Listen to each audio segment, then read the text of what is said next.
सूरत महानगर पालिका द्वारा आजादी का अमृत महोत्सव अभियान अंतर्गत हर घर तिरंगा पदयात्राનું आयोजन कराયું હતું। ઉધના બસ સ્ટેશનથી દક્ષેશ્વર મહાદેવ મંદિર સુધી યોજાયેલી આ તિરંગા પદયાત્રામાં મોટી સંખ્યામાં લોકો જોડાયા હતા। મહાનગરપાલિકા દ્વારા આયોજિત પદયાત્રામાં ગૃહ રાજ્યમંત્રી, શિક્ષણ મંત્રી, કેન્દ્રીય મંત્રી અને ભાજપ પ્રદેશ અધ્યક્ષ પણ જોડાવા પામ્યા હતા। ભારત દેશની આઝાદીના 75 વર્ષની ઉજવણી આઝાદી કા અમૃત મહોત્સવ અભિયાન અંતર્ગત સ્વતંત્રતા સપ્તાહ દરમિયાન હર ઘર તિરંગા કાર્યક્રમની રાષ્ટ્રવ્યાપી ઉજવણી થઈ રહી છે। સુરત મહાનગરપાલિકા દ્વારા ઉધના બસ સ્ટેશનથી દક્ષેશ્વર મહાદેવ મંદિર સુધી એક પદયાત્રાનું આયોજન કરાયું હતું।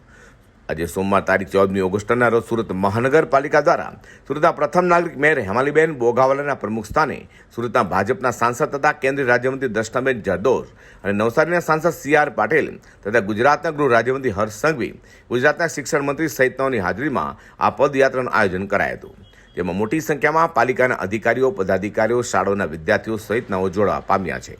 તો મનપા દ્વારા આયોજિત તિરંગા પદયાત્રામાં 10,000થી વધુ લોકો જોડાવા પામ્યા હતા। સુરતમાં સ્વાતંત્ર્ય પર્વની ઉજવણી લઈને ઠેર ઠેર તિરંગા યાત્રા યોજાતી રહી હોય, જેને લઈને ખરેખર આઝાદીનો અમૃત મહોત્સવ ઉજવાઈ રહ્યો હોય, લોકોમાં દેશભક્તિના દર્શન દેખાઈ રહ્યા છે। અઝર કુર્સી સાથે હર્ષદ સેઠા।